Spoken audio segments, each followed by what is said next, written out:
अस्सलाम वालेकुम। Welcome back to my channel. I hope कि आप बिल्कुल ठीक होंगे और अल्हम्दुलिल्लाह हम भी बिल्कुल ठीक हैं। तो आज का जो मेरा व्लॉग है वो है फुल डे का किचन रूटीन है। और स्टार्ट तो है वो जो सुबह सुबह ओबियसली सुबह सुबह से ही हो रहा है और नाश्ता बन रहा है और स्कूल भी जाना है। तो इस वजह से मैं बहुत जल्दी जल्दी में ये ना नाश्ता बना रही हूँ।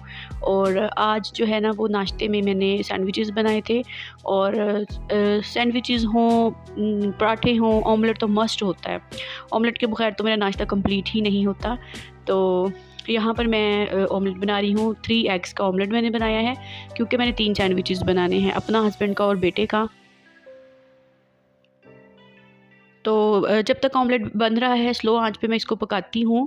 तब तक ये है कि मैं ब्रेड के ऊपर मेयोनीज़ लगा लूँगी। और मैं ज़रा मेयोनीज़ ज़्यादा लगाती हूँ, हैवी सा होता है मेरा ऑमलेट, वो सॉरी सैंडविच। तो यहाँ पर एक साइड से हो गया था डन, तो मैंने उसकी साइड चेंज कर दी थी और बिल्कुल स्लो आंच कर दी थी ताकि जो टमाटर और प्याज वगैरह मैंने डाले हैं ना वो कुक हो जाएं अच्छे से। तो बस अब यहाँ पर मैं आ गई थी पैकिंग की तरफ, क्योंकि बेटे के लिए जो लंच बॉक्सेस वगैरह लेके जाने होते हैं तो वो सारा कुछ फिर मैं पैक कर रही थी। यहाँ पर मैंने उसका फ्रूट्स जो है ना वो रखे हैं और फ्रूट में मैंने एप्पल, बनाना और मैंने 4-5 खजूरें रखी हैं। तो ये है कि मैं भी खा लेती हूँ और बेटा भी खा लेता है। और ये मैंने साथ साथ पैक कर लिया था। और अब यहाँ पर माशाल्लाह से हमारा ऑमलेट जो है ना वो बहुत मज़े का, बहुत अच्छा सा रेडी हो गया। तो अब मैं इसको 3 पार्ट्स में डिवाइड कर रही हूँ।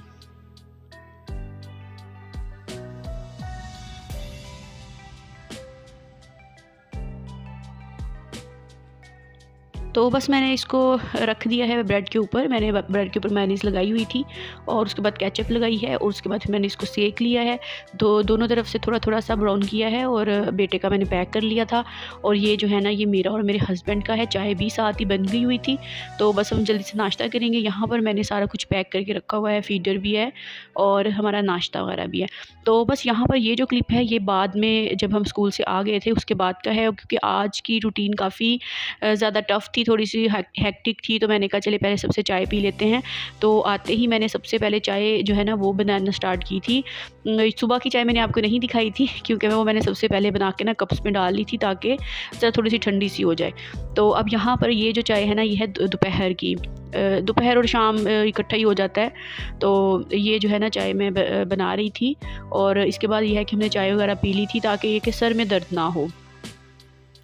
तो क्योंकि आज काफ़ी सारे काम करने थे तो इस वजह से मैंने चाय सबसे पहले पी थी। और यहाँ पर अब मैं गाजरें जो है ना उनको ग्रेट कर रही हूँ, क्योंकि आज मुझे गाजर का हलवा बनाना था। और गाजर का हलवा आपको पता ही है कि बस सर्दियाँ अब जा रही हैं, गाजरें जो हैं वो भी ख़त्म हो जाएंगी। तो इसलिए फिर मैंने इस दफ़ा तो बस टाइम ही नहीं मिला। हालांकि हर वीकेंड पे मैं सोचती थी कि मैं बनाती हूँ लेकिन बस टाइम ही नहीं मिल रहा था। तो अब मैंने कहा चलें एक दफ़ा तो मैं लाजमी बना लूँ। और यहाँ पर मैं अब जल्दी से इसको चॉपर में ही मैंने कर लिया था कद्दूकश इसको मैं अच्छे से। तो मेरे पास यहाँ पर तकरीबन 3 किलो गाजरें थी और काफ़ी अच्छी थी, मोटी मोटी सी थी और काफ़ी जूसी थी। तो उनकी साइड्स वगैरह उतार ली थी, वॉश कर लिया था, ऊपर से स्किन भी थोड़ी बहुत मैंने उतार ली थी। और अब यहाँ पर इसको मैंने पकने के लिए रख दिया है।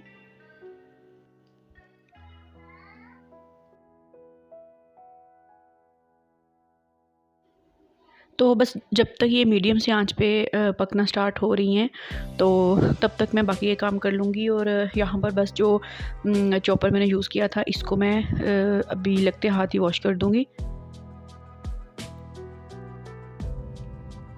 तो बर्तन तो मैंने धो लिए थे बाकी सारे, बस ये जो अभी मैंने गाजरें वगैरह कद्दूकश की थी और चाय बनाई थी तो बस वही बर्तन थोड़े से थे। तो अब जल्दी से मैं इनको भी वॉश कर लूँगी और दोबारा से सिंक वगैरह जो है ना वो खाली हो जाएगा।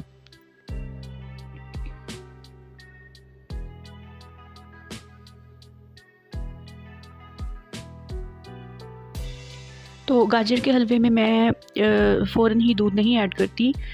थोड़ा सा इनको मैं पकने देती हूँ। इनका पानी गाजरों का जो है वो थोड़ा सा जब ड्राई होता है, खुशबू आने लगती है, उसके बाद फिर मैं इसमें थोड़ा थोड़ा करके दूध ऐड करती हूँ। सारा दूध एक दफ़ा ही नहीं मैं डाल देती। और मेरे पास यहाँ पर 3 किलो गाजरें थी और मैंने इसमें तकरीबन 1.5 किलो दूध डाला था। और इसके अलावा मैंने दूध की मलाई भी डाली थी। कुछ लोग जो हैं वो खोया वगैरह भी डाल लेते हैं, वो भी सही रहता है, वो भी अच्छा होता है, लेकिन मैं जो है ना वो मलाई ही डालती हूँ और देसी घी एंड पे भी मैं इसमें डाल देती हूँ। तो यहाँ पर चॉपर जो है वो तो मैंने वॉश कर लिया था। अब यहाँ पर इसकी जो बाकी का पार्ट है इसको वॉश नहीं कर सकते, तो इसको फिर मैं गीले कपड़े से साफ़ कर दूँगी, क्योंकि गाजर वगैरह कद्दूकस की होती है, मीठे हाथ लगे होते हैं, तो ये दोबारा पैक हो जाना होता है, इसलिए इसका साफ़ होना बहुत ज़रूरी है। तो इसको भी मैंने फिर साफ़ करके फ़ौरन ही पैक करके रख दिया था, वरना फिर अगर ये पड़ा रहे तो फिर ये पड़ा ही रहता है। तो यहाँ पर उतनी देर में गाजरें जो हैं वो भी, यहाँ पर देखिए अब इनका पानी जो है ना वो ड्राई होना शुरू हो गया है। तो यहाँ पर अब मैं इसमें दूध ऐड करूँगी और मैं थोड़ा थोड़ा करके दूध ऐड करूँगी। जब ये वाला ड्राई हो जाएगा उसके बाद दोबारा से करूँगी। अगर हम इनको फुल सारा दूध एक ही दफ़ा डाल देंगे ना तो फिर गाजरों का कलर जो है ना वो चेंज हो जाता है, वो डार्क सा हो जाता है, ब्राउन सा। इसलिए फ्रेश रखने के लिए हम दूध थोड़ा थोड़ा ही ऐड करेंगे। तो बस यहाँ पर मैंने दूध 2-3 दफ़ा डाल दिया था और अब दूध जो है वो ड्राई हो गया है। और अब यहाँ पर मैंने इसमें मलाई ऐड कर दी थी। मलाई जो है वो मैंने फ्रीज़ की होती है, दूध के ऊपर से उतार के फ्रीज़ करती रहती हूँ, तो ये मैंने ये डाल दी थी।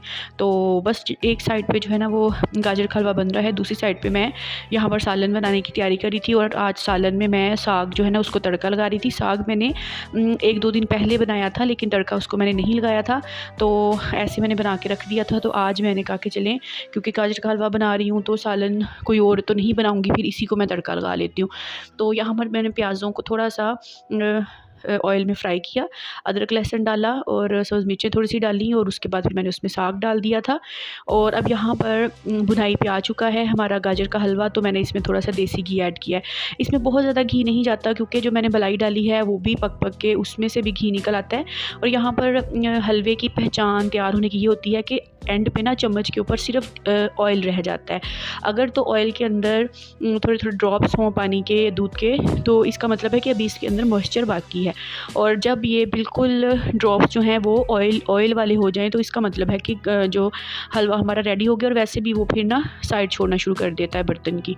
तो बस यहाँ पर हलवा हमारा रेडी हो गया था और अब मैं साग को तड़का लग गया था और मैं यहाँ पर मकई की रोटी जो है ना वो बना रही थी। तो मकई की जो रोटी है इसके अंदर मैंने आटे को छान लिया था और इसमें नमक ऐड किया है, थोड़ी सी मैंने इसमें खुश्क मेथी ऐड की है, थोड़ा सा मैंने ज़ीरा इसमें डाला है और खुश्क धनिया थोड़ा सा डाला है, पिसा हुआ मैंने। और अब यहाँ पर मैं इसको नीम गर्म पानी के साथ गूंद लूँगी। और ये गूंदने के फ़ौरन बाद ही रोटी बनानी चाहिए, वरना फिर ये रोटी जो है ना वो सही बनती नहीं है। वैसे ये आटा जो है ना काफ़ी मोटा मोटा सा था, इतना अच्छा आटा नहीं था, तो मैंने इसमें थोड़ा सा फिर जो गंदम का आटा है ना वो भी ऐड कर लिया था, ताकि क्योंकि रोटी बन ही नहीं रही थी, बड़ी मुश्किल से मैंने यहाँ पर रोटी बनाई थी ये वाली। तो मैं इसी तरीके से बनाती हूँ। मैं इस तरीके से बनाती हूँ कि जैसे आपको नज़र भी आ रहा होगा कि मैंने ना जो ज़िप-लॉक बैग होते हैं ना उसको काट के गोल सा मैंने काट लिया था, वॉश करके ड्राई कर लिया था और इसको मैंने बेलने के ऊपर रख दिया है। चकना बेलना जो भी इसको कहें, उसके ऊपर मैंने रख के अब इसके ऊपर मैंने छोटा सा पेड़ा जो है वो रख के इसको हाथों के साथ प्रेस कर करके ना बड़ा कर लिया है। थोड़ा थोड़ा गीला हाथ लगा के इसको मैं बड़ा करती जाऊँगी और उसके बाद अच्छे से हाथ को फैला कर रोटी के ऊपर तो मैं इसको ना उतार के तो इस पर डाल दूँगी। वैसे तो बहुत अच्छी रोटी बन जाती है, इससे भी बड़ी बन जाती है मेरे से, लेकिन ये आटा ना वो कोई अच्छा नहीं था इतना।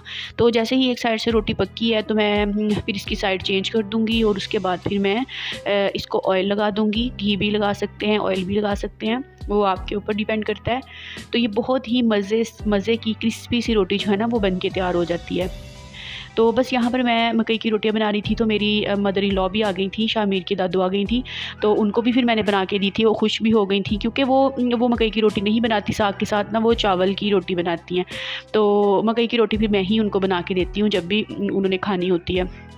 तो यहाँ पर अब मैंने अपने लिए, हस्बैंड के लिए और शामिर की दादू के लिए ना रोटियाँ बनाई थी और बहुत अच्छी बन गई थी, बहुत मज़े की। और इसमें हम कसूरी मेथी और ज़ीरा पाउडर और धनिया पाउडर डालें ना तो ये बहुत मज़े की होती है, ये ऐसे भी फिर खाई जाती है। तो बस यहाँ पर अब रोटी हमारी बन गई थी, गाजर का हलवा भी हमारा रेडी हो गया था और अब यहाँ पर मैं अपने लिए लेके जा रही थी खाना, क्योंकि बाकी सब ने खा लिया था। मैं अब अपने लिए गरम गरम रोटी बनाई थी और साग था और उसमें मैंने देसी घी ऐड किया था और मेरे मुंह में भी पानी आ रहा है जब मैं इसको वॉइस ओवर कर रही हूँ। तो बस यही तक था आज का मेरा ब्लॉग। अपना ख्याल रखिएगा, टेक केयर, अल्लाह हाफिज़ एंड फ़ी अमानिल्लाह।